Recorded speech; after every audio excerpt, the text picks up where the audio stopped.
Selamat siang, salam mitra kebajikan. Saya Sastra Fasofik dari Salatiga. Pada kesempatan ini saya berada di Museum Empu Tantular yang berada di Sidoarjo. Kali ini kami akan menyampaikan tentang panel 58 tentang Wartaka Potaka Jataka. Begini kisahnya. Jadi, Wartaka Potaka Jataka adalah anak burung puyuh. Bahwa anak burung puyuh tersebut terlahir kurang sempurna. Jadi kakak-kakak yang lainnya yang dalam satu sarang, mereka lahir sudah lengkap, bulu-bulunya komplit, semuanya lengkap, dan bisa kemana-mana. Sementara Wartaka Potaka adalah kurang pertumbuhan, kurang kemana-mana, sehingga setiap hari-harinya dia berada di sarangnya. Suatu ketika kemarau panjang melanda,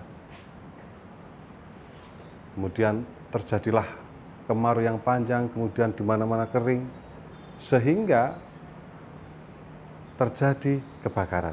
Begitu kebakaran, semua menyelamatkan diri, semua lari, semua terbang, hewan-hewan semuanya keluar dari hutan untuk menyelamatkan diri.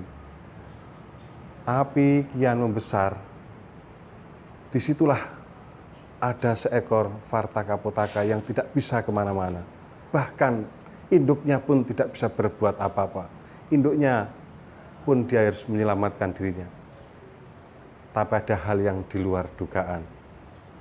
Bahwa di balik kurang sempurnanya Wartaka Potaka, dia dengan penuh dengan ketulusan, kesucian, dia berdoa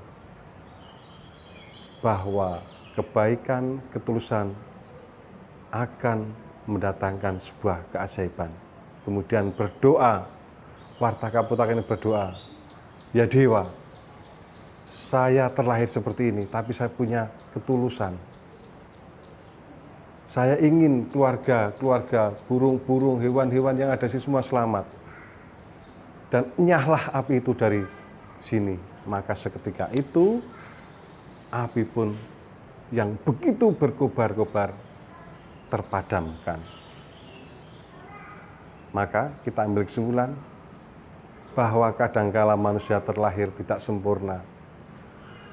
Tetapi mestinya jiwa kita yang sudah disempurnakan mampu menggetarkan nirwana sehingga doa-doanya bisa dikabulkan.